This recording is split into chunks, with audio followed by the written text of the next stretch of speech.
Hello guys, അപ്പോൾ നമ്മുടെ പുതിയ വീഡിയോയിലേക്ക് എല്ലാവർക്കും സ്വാഗതം. അപ്പോൾ നമ്മുടെ മുംബൈയിലെ പാർട്ട് 2 ആണ് കേട്ടോ. കഴിഞ്ഞ ദിവസം നമ്മൾ വേറെ ഒരു വീഡിയോ ഇട്ടിട്ടുണ്ടായിരുന്നു യാത്രയുടെ. അപ്പോൾ മുംബൈയിൽ ഞങ്ങളുടെ ഒരു ഔട്ടിങ്ങാണ് ഈ കാണുന്നത്. അപ്പം അതിന് പോകുന്നതിനുള്ള പട്ടി ഷോ ആണ് നിങ്ങൾ ഈ കണ്ടുകൊണ്ടിരിക്കുന്നത്. ശേഷം ഞങ്ങൾ രണ്ട് സെറ്റായിട്ട് 2 ഓട്ടോയിലാണ് നമ്മൾ പൊയ്ക്കൊണ്ടിരുന്നത്. പോകുന്ന വഴിക്ക് അറിയാവുന്ന മുറി ഹിന്ദിയൊക്കെയാണ് നമ്മുടെ കയ്യിലുള്ള ഏക പിടിവള്ളി. അങ്ങനെ അവിടെ തൊട്ടടുത്തുള്ളൊരു മോളിലേക്കാണ് നമ്മൾ ആദ്യമായിട്ട് പോകുന്നത്. അത്യാവശ്യം നല്ല റേറ്റ് കുറവിൽ സാധനം കിട്ടും എന്നുള്ള ഒറ്റ പ്രതീക്ഷയിലാണ് അങ്ങോട്ടേക്ക് പോയത്. വലിയ പ്രതീക്ഷ അസ്തമിച്ചതൊന്നുമില്ല, എന്നാലും നല്ല ക്വാളിറ്റി പ്രോഡക്റ്റ്സ് ഒരു ഒരു നോർമൽ റേഞ്ചിൽ നമുക്ക് വാങ്ങാൻ പറ്റുന്ന ഒരു മോള് തന്നെയായിരുന്നു. ആദ്യമേ ഞങ്ങൾ കയറി ചെന്നാൽ മറ്റേ ബിസ്ക്കറ്റ് ആ ഒരു സെഷനിലേക്കായിരുന്നു. അവിടെ നിന്ന് നമുക്ക് വലിയ രീതിയിലുള്ള കാര്യങ്ങളില്ലല്ലോ. പിന്നെ ഞങ്ങൾ നേരെ ഡ്രസ്സിൻ്റെ സെറ്റിലേക്ക് പോയി. ഡ്രസ്സൊക്കെ നോക്കിയപ്പം കൊള്ളാം, നമ്മൾ പിന്നെ മുങ്ങിത്തപ്പി എടുക്കണം ആ ഒരു രീതിയിലാണ്. എന്നാൽ നമ്മളുടെ മനസ്സിന് നല്ല രീതിയിൽ ആഗ്രഹിച്ച് നോക്കുന്ന ഉടുപ്പുകളൊക്കെയാണ് നല്ല റേറ്റ്. നമ്മുടെ കയ്യിൽ ബഡ്ജറ്റ് അത്ര ഇല്ലേയും താനും. അതുകൊണ്ട് ഞങ്ങൾ അതിനോടൊക്കെ വിട പറഞ്ഞുകൊണ്ട് നമ്മൾ ബഡ്ജറ്റ് ഫ്രണ്ട്ലി ഷോപ്പിങ്ങാണ് തപ്പിയത്. അങ്ങനെ തപ്പി അത്യാവശ്യം കുറച്ച് ഡ്രസ്സും കാര്യങ്ങളും ഒക്കെ എടുത്തു. നല്ല രീതിയിലും ഒരു അത്യാവശ്യം ഒരു 5000 റുപ്പീസൊക്കെ കൊണ്ട് നമ്മൾ ഈ ഒരു മോളിൽ കയറുകയാണെങ്കിൽ നമുക്ക് ഡ്രസ്സൊക്കെ അത്യാവശ്യം നല്ല രീതിയിൽ തന്നെ പർച്ചേസ് ചെയ്യാൻ പറ്റുന്നതാണ്. എല്ലാ ടൈപ്പുള്ള ഡ്രസ്സും കാര്യങ്ങളും ഒക്കെ ഇവിടെ ഉണ്ട്. വെസ്റ്റേൺ ആണെങ്കിൽ വെസ്റ്റേൺ, അല്ലെങ്കിൽ ചുരിദാർ, ടോപ്സ്, അങ്ങനെയൊക്കെയുള്ള നൈറ്റ് വെയർ, ഡെയിലി വെയർ എന്ന് വേണ്ട സകലമാന കാര്യങ്ങൾ. പിന്നെ ലേഡീസിനുണ്ട് ചപ്പൽസ് കാര്യങ്ങളെല്ലാം, ഹെയർ ആക്സസറീസ്, പിന്നീട് ഒരു വീട്ടിലേക്ക് ആവശ്യമായിട്ടുള്ള സകലമാന സാധനങ്ങൾ ഈ ഒരു ഷോപ്പിംഗ് മാളിൽ അവർ സെറ്റ് ചെയ്തിട്ടുണ്ട്. ഡെക്കറേഷൻ ആയിക്കോട്ടെ, വീടിന് അലങ്കാരപ്പണികളായിട്ടുള്ള എന്തൊക്കെ സാധനങ്ങളുണ്ടോ അതെല്ലാം നമുക്കിവിടെ കിട്ടുന്നതാണ്. അപ്പം നമുക്ക് അതിൻ്റെ ഒന്നും ആവശ്യമില്ലാത്തതുകൊണ്ട് നമ്മൾ അത്യാവശ്യം ആ ഡ്രസ്സിൻ്റെ സ്ഥലങ്ങൾ മാത്രം ഒന്ന് നല്ല രീതിയിൽ ഒന്ന് നോക്കി. പിന്നെ എന്തായാലും ഈ മോളിൽ കയറിയതല്ലേ, ഫുള്ളൊന്ന് കണ്ടിട്ടിറങ്ങാം എന്ന രീതിയിൽ ഞാനും രാശങ്ങളാണ് മുമ്പേ പോകുന്നത്. രാശങ്ങളോടെ തപ്പി എല്ലാമൊക്കെ കണ്ടുപിടിച്ച് കണ്ടും കേട്ടും ഇങ്ങനെയൊക്കെ നടന്നു. ഓരോരോ കാര്യങ്ങളൊക്കെ നോക്കി പോയി.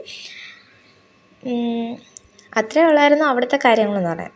ഇതൊക്കെ നമ്മൾ വീട്ടിൽ അവിടുന്ന് വാങ്ങിച്ച് കൊണ്ടുവരേണ്ട കാര്യമില്ലല്ലോ, നമ്മുടെ ഇവിടെ നാട്ടിലും കിട്ടുന്ന കാര്യങ്ങളൊക്കെ തന്നെ.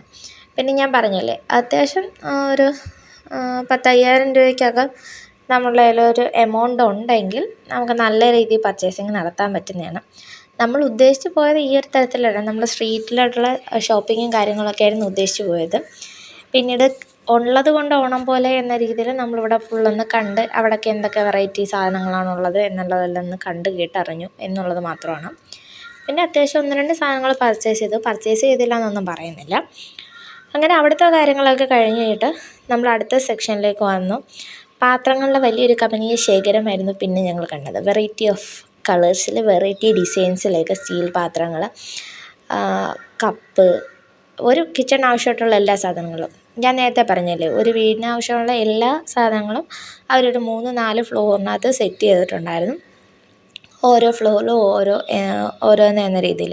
ഇതൊരു ഫ്ലോറിനകത്ത് കിച്ചൺ സാധനങ്ങളാണ്, ഒരു ഫ്ലോറിനകത്ത് ഹോം ഡെക്കറായിരുന്നു, ഒരു ഫ്ലോറിനകത്ത് ഡ്രസ്സും കാര്യങ്ങളൊക്കെ, ഒരു ഫ്ലോറിനകത്ത് നമ്മുടെ വീട്ടിലേക്ക് ആവശ്യമുള്ള പലചരക്ക് സാധനങ്ങൾ, ഫുഡ് ഐറ്റംസും കാര്യങ്ങളൊക്കെ ആയിരുന്നു അവിടെ ഉണ്ടായിരുന്നത്. പിന്നെ നമ്മൾ നേരെ താഴെ ഫുഡ് ഐറ്റംസിലൊക്കെ വന്നു. അവിടെ എന്തെങ്കിലുമൊക്കെ വാങ്ങാവുന്ന രീതിയിൽ എന്നിട്ട് നമ്മളിവിടെ തപ്പിയെന്ന് പറഞ്ഞു കഴിഞ്ഞാൽ നമ്മുടെ ഈ മുഖത്തൊക്കെ തേക്കാൻ പറ്റുന്ന ക്രീമും കാര്യങ്ങളൊക്കെ തപ്പിപ്പോയതാണ്. അപ്പോൾ അത് എവിടെ ഇരിക്കുന്നതെന്ന് നമുക്ക് ചോദിക്കാനും പറ്റത്തില്ല, കാര്യം ഭാഷ നല്ലോണം വശമില്ലേ. അതുകൊണ്ട് ഞങ്ങൾ തന്നെ നടന്ന് കണ്ടുപിടിക്കുകയാണ് ചെയ്തത്. അങ്ങനെ ഫുള്ള് നടന്ന് എന്തായാലും കുറേ ടൈം അവിടെ തന്നെ വേസ്റ്റാക്കി എന്നുള്ളത് വേണമെങ്കിൽ പറയാം.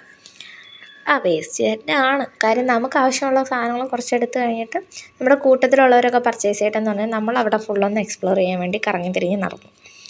അതിനുശേഷം ഞങ്ങൾ ബില്ലടിക്കാൻ വേണ്ടിയിട്ട് അങ്ങ് പോയി. അവിടുത്തെ കറക്കമൊക്കെ മതിയാക്കി ബില്ലടിച്ച് കഴിഞ്ഞപ്പോഴാണ് നമ്മളൊരു സത്യം മനസ്സിലാക്കി. ഇവിടെ നമ്മൾ വരുമ്പോൾ ഒരു കവറ് കൊണ്ടുവരണം. കവറ് കൊണ്ടുവന്നിട്ട് അവർ എക്സ്ട്രാ ഒരു തുണിസഞ്ചിക്ക് 20 രൂപയൊക്കെയാണ് എടുക്കുന്നത്. നമുക്കിവിടെ 5 രൂപയ്ക്കും 10 രൂപയ്ക്കും കവർ കിട്ടുമെങ്കിൽ അവിടെ 20 രൂപയ്ക്ക് എടുക്കുന്നത്. അങ്ങനെ ഞങ്ങൾ മുകളിലെ യാത്രയൊക്കെ നടത്തിയിട്ട് നമ്മൾ ആ സ്ട്രീറ്റ് തിരഞ്ഞ് ഒരുപാട് അലഞ്ഞ് ഫൈനലി ഞങ്ങൾ സ്ട്രീറ്റ് കണ്ടുപിടിച്ചു. സ്ട്രീറ്റിലെത്തിയപ്പോഴാണ് മുകളിലേക്കാട്ടും നല്ല രീതിയിൽ അഫോർഡബിളായിട്ട് ക്വാളിറ്റി പ്രോഡക്റ്റ്സ് വില പേശി നമുക്ക് വാങ്ങാൻ പറ്റുന്ന കടകൾ കണ്ടത്. അപ്പോൾ ഒരു റിഗ്രറ്റ് അടിച്ചു. രാവിലെ അവിടെ പോയി കളഞ്ഞ ടൈം ഈ ഒരു സ്ട്രീറ്റ് കണ്ടുപിടിക്കാൻ എടുത്തായിരുന്നെങ്കിൽ അത്രയും എമൗണ്ട് നമുക്ക് ആവത്തില്ലായിരുന്നു. ആ എമൗണ്ടിന് ഒരു ഡ്രസ്സ് വാങ്ങാൻ അവിടെ ഒരു എമൗണ്ട് എടുത്തെങ്കിൽ അതിന് വെർത്തായിട്ടുള്ള 2 ഡ്രസ്സ് നമുക്ക് ഇവിടെ പർച്ചേസ് ചെയ്യാൻ പറ്റുന്ന രീതിയിലുള്ള കാര്യങ്ങളൊക്കെയാണ്. അതിനെക്കാട്ടും നല്ല കിടുക്കാച്ചി കളക്ഷൻസും കാര്യങ്ങളൊക്കെ ഉണ്ടായിരുന്നു.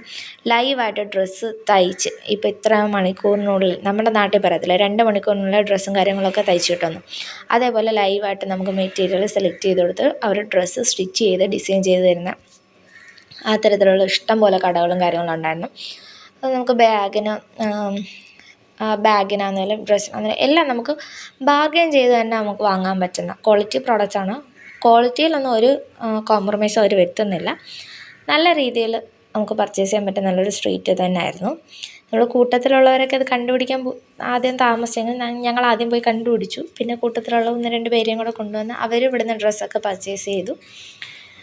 പിന്നെ മെയിൻ കാര്യം നമ്മൾ ഇറങ്ങുമ്പോൾ അത്യാവശ്യം കയ്യിൽ കുറച്ച് കാശുമായിട്ട് ഇറങ്ങുവാണെങ്കിൽ നമുക്ക് അതിനനുസരിച്ച് ബാർഗെയിനൊക്കെ ചെയ്ത് നല്ല ഡ്രസ്സും കാര്യങ്ങളും ഒക്കെ പർച്ചേസ് ചെയ്യാൻ പറ്റുന്ന നല്ലൊരു ഷോപ്പിംഗ് ഏരിയയാണ്.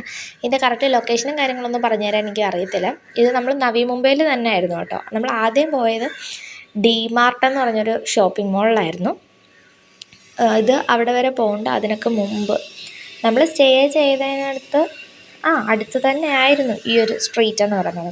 ഈ സ്ട്രീറ്റൊക്കെ ഓപ്പണായി വരുന്നേ ഉള്ളായിരുന്നു. കാര്യം എന്ന് പറഞ്ഞാൽ നമ്മൾ ഉച്ചയ്ക്കാണ് പോയത്. ഇവിടെ ഷോപ്പിങ്ങും കാര്യങ്ങളൊക്കെ നൈറ്റ് ടൈമിലായിരുന്നെന്ന് തോന്നുന്നു. കാര്യം അവിടെ നമ്മൾ ആദ്യം ഒരു റൗണ്ട് വെച്ച് തിരിച്ച് വന്നു കഴിഞ്ഞപ്പോൾ പല കടകളും ഓപ്പൺ ആയിക്കൊണ്ടൊക്കെ വരുന്നത്.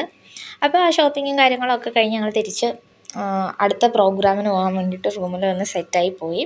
അപ്പോൾ ഇത്രയേ ഉള്ളായിരുന്നു ഞങ്ങളുടെ ഇവിടുത്തെ ഷോപ്പിംഗ് എക്സ്പീരിയൻസ്. അപ്പോൾ വീഡിയോ ഇഷ്ടപ്പെട്ടാൽ ലൈക്ക് ചെയ്യാനും ഷെയർ ചെയ്യാനും കമൻറ്റ് ചെയ്യാൻ മറക്കണ്ട. അടുത്ത വീഡിയോ കാണാൻ ടാറ്റാ.